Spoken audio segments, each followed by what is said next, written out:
அனைவருக்கும் வணக்கம்னா காயத்ரி கிருஷ்ணன். இன்றைக்கி நம்ம கோதுமை ரவையோட அரிசி மாவு சேர்த்து ஒரு சூப்பரான டிஃபன் ரெசிபி தான் ஃப்ரெண்ட்ஸ் பார்க்க போகிறோம். ரொம்ப டேஸ்ட்டாக இருக்கும். கோதுமை ரவையில் செஞ்சதுன்னு சொன்னால் நம்பவே மாட்டாங்க, திரும்ப திரும்ப கேட்டு வாங்கி சாப்பிடுவாங்க. அந்த அளவுக்கு ஹெல்த்தியான ஒரு டிஃபனும் கூட. வாங்க நம்ம வீடியோக்குள்ளே போகலாம். இந்த ரெசிபி பண்ணுறதுக்கு பார்த்திங்கன்னா, நான் இன்றைக்கி இந்த சைஸ் டம்ளரில் அரை டம்ளர் அளவுக்கு சம்பா கோதுமை ரவை எடுத்திருக்கேன். இப்போ இந்த கோதுமை ரவையை ஒரு மிக்சிங் பவுலில் வந்து நம்ம ஆட் பண்ணிடலாம். இப்போ இதில் வந்து நான் தண்ணி சேர்த்துக்க போகிறேன். இந்த கோதுமை ரவை மூழ்கிற அளவுக்கு நான் தண்ணி விட்டுக்கிறேன். இந்த அளவுக்கு தண்ணி விட்டுட்டு இதை வந்து லேசாக அப்படியே கலந்து விட்டுட்டு இப்போ நம்ம இதை மூடி வச்சிடலாம். கோதுமை ரவை இந்த தண்ணியிலே பார்த்திங்கன்னா ஒரு அரை மணி நேரத்துக்கு நல்லா ஊறி வரட்டும். இப்போ கரெக்டாக ஒரு 1/2 hour ஆகிருக்கு பாருங்கள். கோதுமை ரவை உங்களுக்கு பார்த்தாலே தெரியுது, சம்பா ரவை நல்லா ஊறி இருக்குது. கையில் நீங்கள் எடுத்தீங்கனால அப்படியே மாவாக மசிஞ்சு வந்துருக்கு பாருங்கள். இந்த அளவுக்கு சம்பா கோதுமை ரவை ஊறி ரெடியாக இருக்குது. இங்கே ஒரு அகலமான மிக்சிங் பவுல் எடுத்துக்கலாம். ஃபஸ்ட்டு நம்ம அதில் ஊறின கோதுமை ரவையை உள்ளே சேர்த்துருவோம். இப்போ இதோட கூடவே நான் இதில் அரிசி மாவு சேர்த்துக்க போகிறேன். நீங்கள் கடையில் வாங்கின அரிசி மாவும் எடுத்துக்கலாம், வீட்டில் அரைச்ச அரிசி மாவு எதுனாலும் நீங்கள் யூஸ் பண்ணிக்கலாம். 1/4 டம்ளர் அளவுக்கு, அதே சைஸ் டம்ளர்லேயே 1/4 டம்ளர் அரிசி மாவு எடுத்திருக்கேன். அரை டம்ளர் கோதுமை ரவை எடுத்தோம் இல்லையா, அதுக்கு வந்து 1/4 டம்ளர் அரிசி மாவு, அதுதான் ரேஷியோ. இப்போ இதோட கூட மீதி இன்க்ரீடியன்ட்ஸ் எல்லாத்தையுமே நம்ம ஆட் பண்ணிடலாம். ஒரே ஒரு பச்சை மிளகாயை மட்டும் நான் ஃபைனாக கட் பண்ணிவிட்டு சேர்த்துருக்கேன். நீங்கள் உங்கள் காரத்துக்கு ஏற்ற மாதிரி பார்த்துட்டு ஆட் பண்ணிக்கலாம். அதே மாதிரி ஒரு கேரட்டையும் துருவிட்டு ஆட் பண்ணியிருக்கேன். ஒரு பாதி சவுச்சவ் அளவுக்கு தோலெல்லாம் எடுத்துகிட்டு துருவிட்டு போட்டிருக்கேன். நீங்கள் சவுச்சவுக்கு பதிலாக நீங்கள் வந்து வெள்ளரிக்காய் இருந்தாலும் சீவி போட்டுக்கலாம். அதே மாதிரி நீங்கள் சொரைக்காவையும் நீங்கள் சீவி போட்டுக்கலாம், நல்லாயிருக்கும். கூடவே கொஞ்சம் வெங்காயத்தையும் கட் பண்ணி போட்டிருக்கேன். கொஞ்சமாக கொத்தமல்லி அதையும் வந்து ஃபைனாக சாப் பண்ணிவிட்டு ஆட் பண்ணியிருக்கேன். கொஞ்சம் கருவேப்பிலையும் கட் பண்ணி சேர்த்துட்டு கூடவே ஒரு துண்டு அளவுக்கு இஞ்சியை சீவி வச்சுருக்கேன், தோல் எடுத்துகிட்டு அதையும் வந்து உள்ளே ஆட் பண்ணிக்கிறேன். இப்போ இந்த டிஃபனுக்கு மொத்தமாக தேவையான அளவு உப்பை சேர்த்துடலாம். இப்போ இது எல்லாமே ஒரு சைடு இருக்கட்டும். இப்போ இதில் நம்ம அப்படியே பண்ணுறத விட லைட்டாக இதில் தாளித்து போட்டுட்டு பண்ணால் இன்னும் சூப்பராக இருக்கும். அதுக்கு வந்து நான் இன்றைக்கி 1 ஸ்பூன் அளவுக்கு கடாயில் எண்ணெய் விட்டுருக்கேன். எண்ணெய் ஹீட்டாக எடுத்து ஃபஸ்ட்டு நம்ம இதில் கொஞ்சமாக மட்டும் கடுகு சேர்த்துடலாம்.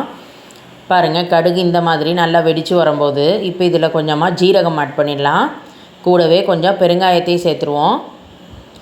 இப்போது இது எல்லாத்தையும் சேர்த்துட்டு அப்படியே ஒரு தடவை கலந்து விட்டுருங்க.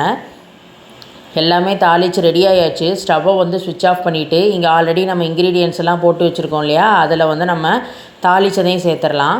எல்லாத்தையும் சேர்த்து கலந்து விட வேண்டிதான். நல்லா எல்லாமே பைண்ட் ஆகிற மாதிரி சேர்த்து கலந்துக்கணும். ரொம்பவே சூப்பராக இருக்கும் இந்த டிஃபன் ரெசிபி. அதுவும் ஹெல்த்தியும் கூட. காய்கறிகள்லாம் போட்டு பண்ணுறது இன்னும் டேஸ்ட்டை என்ஹான்ஸ் பண்ணி கொடுக்கும். இப்போ இதில் நம்ம கொஞ்சம் கூட நம்ம தண்ணி சேர்க்க வேண்டாம். ஏன்னா கோதுமை ரவை இந்த ஊறின தண்ணி இருக்கும். அதே மாதிரி நம்ம கேரட் சவுச்சவெல்லாம் சீவி போட்டனால அந்த நீர்த்தன்மையே தாராளமாக போதுமானது. கொஞ்சம் கூட தண்ணி சேர்க்கலை.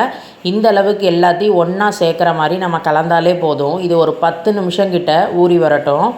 இப்போ கரெக்டாக ஒரு 10 மினிட்ஸ் ஆயாச்சு.